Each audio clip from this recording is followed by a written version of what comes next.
Muley here, and welcome to Muley Reads. And unless we have any other suggestions today, we're going to read from the Big Book of Human Anatomy and Physiology by Dr. Holt, PhD. So, hopefully, do we have any suggestions? Hi, Muley. My name's Sebastian Frog from Buffalo, New York, and I'd love to hear you read Sylvester and the Magic Pebble. What a great suggestion, Sebastian! And it just so happens that I have that book right here. Yeah, this book is called Sylvester and the Magic Pebble. And the great thing about it is it stars a donkey who finds a magic pebble. Yeah, let's read that now. Sylvester and the Magic Pebble by William Steig, or Steig, or Steig. Published by Simon & Schuster Books for young readers. Sylvester Duncan lived with his mother and father at Acorn Road in Oatsdale. One of his hobbies was collecting pebbles of unusual shape and color.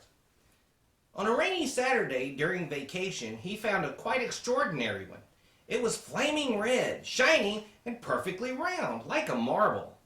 As he was studying this remarkable pebble, he began to shiver, probably from excitement, and the rain felt cold on his back. "I wish it would stop raining," he said. To his great surprise, the rain stopped. It didn't stop gradually as rain usually do. It ceased. The drops vanished on the way down. The clouds disappeared, everything was dry, and the sun was shining, as if rain had never existed. In all his young life, Sylvester had never had a wish gratified so quickly. It struck him that magic must be at work, and he guessed that the magic must be in the remarkable-looking red pebble, where indeed it was. To make a test, he put the pebble on the ground and said, "I wish it would rain again." Nothing happened. But when he said the same thing holding the pebble in his hoof, the sky turned black, there was lightning and a clap of thunder, and the rain came shooting down. "What a lucky day this is," thought Sylvester. "From now on I can have anything I want. My father and mother can have anything they want. My relatives, my friends, and anybody at all can have everything anybody wants." He wished the sunshine back in the sky, and he wished a wart on his left hind fetlock would disappear, and it did. And he started home eager to amaze his father and mother with his magic pebble. He could hardly wait to see their faces. Maybe they wouldn't even believe him at first. As he was crossing Strawberry Hill, thinking of some of the many things he could wish for, he was startled to see a mean, hungry lion looking right at him from behind some tall grass. He was frightened.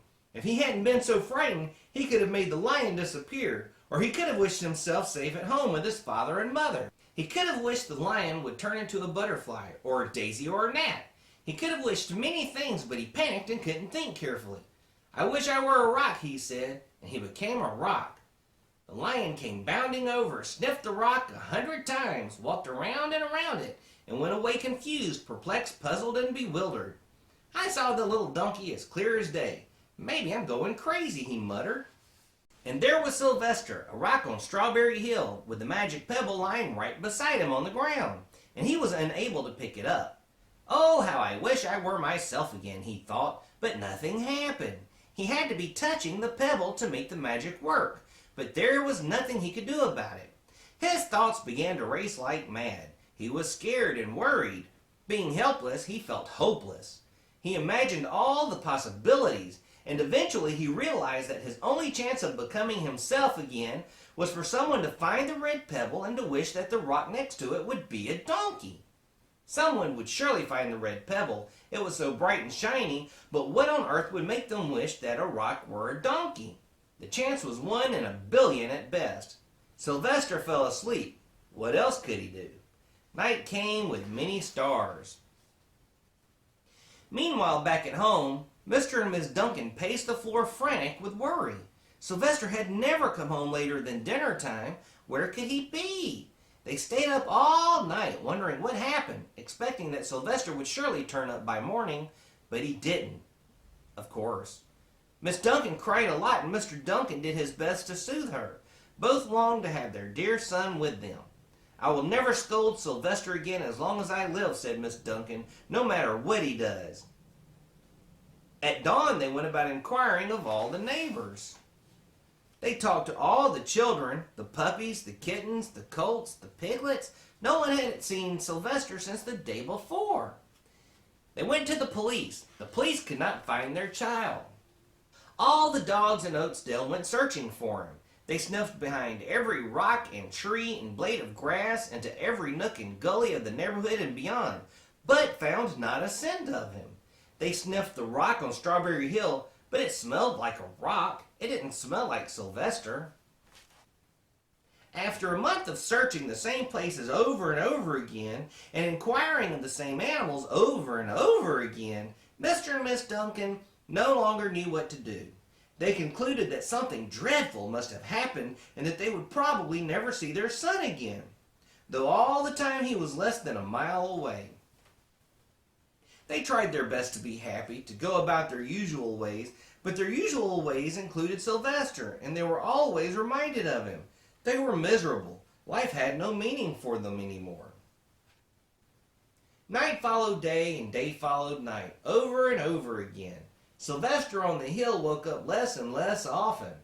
When he was awake, he was only hopeless and unhappy. He felt he would be a rock forever, and he tried to get used to it. He went into an endless sleep. The days grew colder. Fall came with the leaves changing color. Then the leaves fell and the grass bent to the ground. Then it was winter.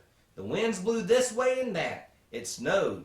Mostly the animals stayed indoors, living on the food they had stored up. One day a wolf sat on the rock that was Sylvester and howled because he was hungry. Then the snows melted. The earth warmed up in the spring sun, and things budded. Leaves were on the trees again. Flowers showed their young faces.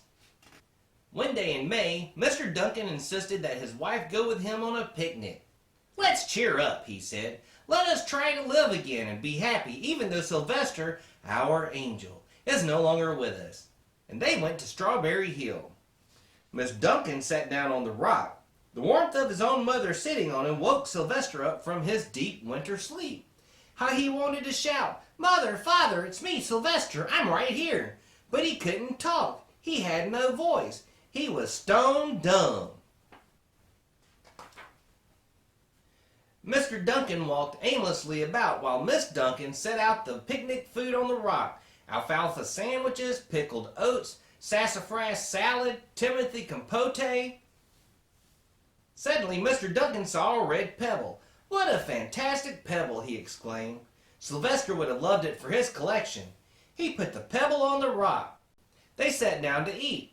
Sylvester was now as wide awake as a donkey that was a rock could possibly be. Miss Duncan felt some mysterious excitement. "You know, Father," she said suddenly, "I have the strangest feeling that our dear Sylvester is still alive and not far away." I am, Sylvester wanted to shout, but he couldn't. If only he had realized that the pebble resting on his back was the magic pebble. "Oh, how I wish he were here with us on this lovely May day," said Miss Duncan. Mr. Duncan looked sadly at the ground. "Don't you wish it too, Father?" she said. He looked at her as if to say, "How can you ask such a question?" Mr. and Miss Duncan looked at each other with great sorrow. "I wish I were myself again. I wish I were my real self again," thought Sylvester. And in less than an instant he was. You can imagine the scene that followed. The embraces, the kisses, the questions, the answers, the loving looks, and the fond exclamations. When they had eventually calmed down a bit and had gotten home, Mr. Duncan put the magic pebble in an iron safe. Someday they might want to use it, but really, for now, what more could they wish for? They all had all that they ever wanted. The end. Boy, don't you just love a happy ending? I sure do. And join us next time whenever we read the great, wonderful story of the Handbook of Modern Psychology. Whew, be heavy reading there.